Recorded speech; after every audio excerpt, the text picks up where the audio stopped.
Hello everyone. अभी हम पढ़ेंगे एंटीजन एंटीबॉडी रिएक्शन। ठीक है, इसमें 3 तरह की रिएक्शन आती है, conventional reaction, then newer techniques and तीसरा है इम्यूनोहिस्टोकेमिस्ट्री। ठीक है, ए बी सी ये 3 है। ठीक है, कन्वेंशनल में 4 होते हैं, precipitation, agglutination, neutralization, complement, fixation test. इसको याद रख सकते हैं, पैंक, PANC। ठीक है, प्रेसिपिटेशन में होता है सॉल्युबल एंटीजन, एग्लूटिनेशन में इनसॉल्युबल एंटीजन, ये डिफरेंस होता है इसका। ठीक है, पैंक में C4CFT मतलब कॉम्प्लीमेंट फिक्सेशन टेस्ट। ठीक है, ये हो गया अपना कन्वेंशनल। न्यूअर टेक्निक्स में टोटल 6 है, जिसमें एलाइजा पहला है। एलाइजा, उसके बाद अपने को कैसे याद रखना है, ELs पकड़ो, EL और FA, एंजाइम लिंक्ड फ्लोरेसेंट एसे। ठीक है, और फिर पकड़ो आई से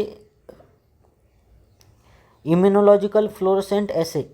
ठीक है, तो पहला हो गया एलाइजा, दूसरा हो गया ELFA मतलब एंजाइम लिंक्ड फ्लोरेसेंट एसे, और आई से इम्यूनो फ्लोरेसेंट एसे। ठीक है, ऐसे 3 हो गया। फिर क्लिया, CLIA। पांचवा रैपिड टेस्ट, इसका प्रिंसिपल होता है लेटरल फ्लो एसे, और इसको ICT भी बोलते हैं, इम्यूनोक्रोमेटोग्राफिक टेस्ट। और छठा है वेस्टर्न ब्लॉट। और ये हो गया अपना कन्वेंशनल, पहले हो गया था न्यूअर टेक्निक्स हो गई 6, और उसके बाद तीसरा आता है इम्यूनोहिस्टोकेमिस्ट्री। ठीक है, अब हम देखेंगे कि एंटीजन एंटीबॉडी रिएक्शन क्या होता है। तो एंटीजन एंटीबॉडी का रिएक्शन होता है तो एंटीजन एंटीबॉडी कॉम्प्लेक्स बनता है। ठीक है, इसकी प्रॉपर्टीज़ क्या है, ये रिवर्सिबल रिएक्शन है। ठीक है, ये स्पेसिफिक होती है, स्पेसिफिक। ठीक है, और इसमें डीनेचुरेशन नहीं होता, किसी का भी नहीं होता, एंटीजन या एंटीबॉडी किसी का भी डीनेचुरेशन नहीं होता है। अब हम देखेंगे इंट्रैक्शन क्या होता है, एंटीजन एंटीबॉडी के बीच में इंट्रैक्शन कौन से होते हैं। तो टोटल 4 इंट्रैक्शन याद रखने हैं। पहला hydrophobic, hydrogen bond, H for hydrophobic, H for hydrogen bond, electrostatic bond और वंडरवॉल फोर्सेस।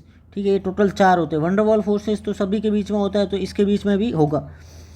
तो टोटल 4 हो गए interaction, hydrophobic, hydrogen bond, 2 H से hydrophobic, hydrogen bond, electrostatic bond और वैंडरवॉल फोर्सेस। ठीक है, अब एंटीजन एंटीबॉडी का रोल क्या होता है, रोल तो ये इम्यूनिटी डेवलपमेंट में इसका रोल होता है, टिश्यू इंजरी में होता है, और पैथोजन और एंटीजन को आइडेंटिफाई करने में यूज़ होता है। तो टोटल 4 रोल हो गए, 4 इंट्रैक्शन 4 रोल। ठीक है, और 3 प्रॉपर्टी, रिवर्सिबल, स्पेसिफिक और किसी का भी डीनेचुरेशन नहीं होता है। रोल में हो गए 4, immunity development, tissue injury, pathogen और एंटीजन को आइडेंटिफाई करना।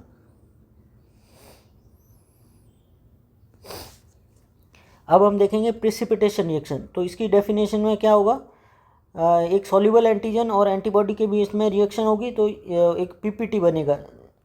ठीक है, इसमें ऑप्टिमम टेम्परेचर, pH और इलेक्ट्रोलाइट अवेलेबल होंगे तब ये रिएक्शन होगा। तो सॉल्युबल एंटीजन की रिएक्शन होगी एक एंटीबॉडी के साथ, उससे एक PPT बनेगा, जिसको हम बोलते हैं एंटीजन एंटीबॉडी कॉम्प्लेक्स फॉर्मेशन, और ये इनसॉल्युबल PPT होता है।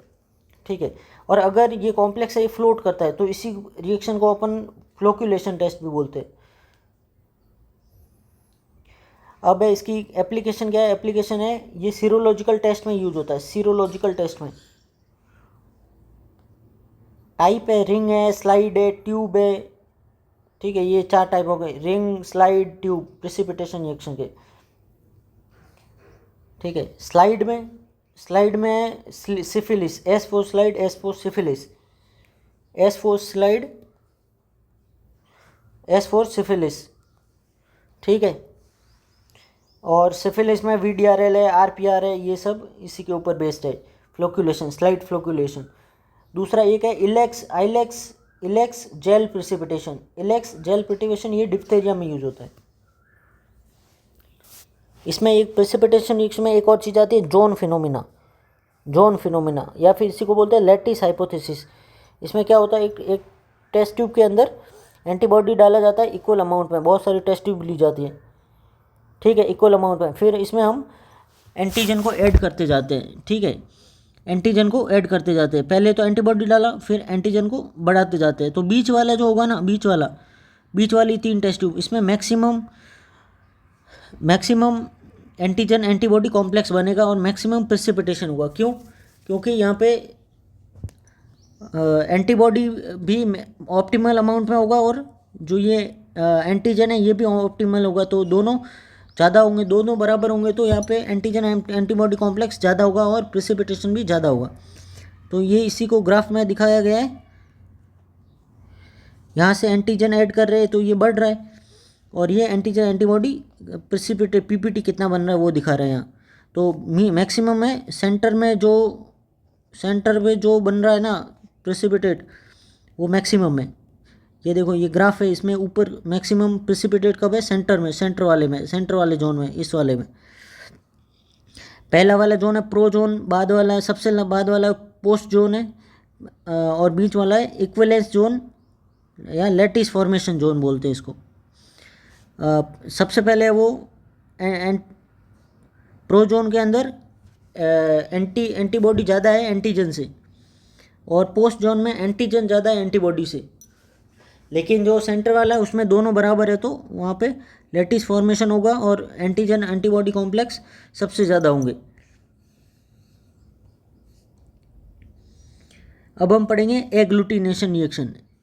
इसमें क्या होता है? प्रेसिपिटेशन में क्या था? एंटीजन कैसा था? सॉल्युबल था। इसमें इनसॉल्युबल एंटीजन है। जब हम इनसॉल्युबल एंटीजन की रिएक्शन एंटीबॉडी के साथ होगी और optimum suitable temperature pH electrolyte provide करेंगे तो क्लम्पिंग होगी, एग्लूटिनेशन रिएक्शन होगी। ठीक है, एग्लूटिनेशन इसी को बोलते हैं। इसमें क्लम्पिंग हो जाएगी इस तरीके से, डॉट डॉट डॉट, ये क्लम्पिंग हो जाएगी।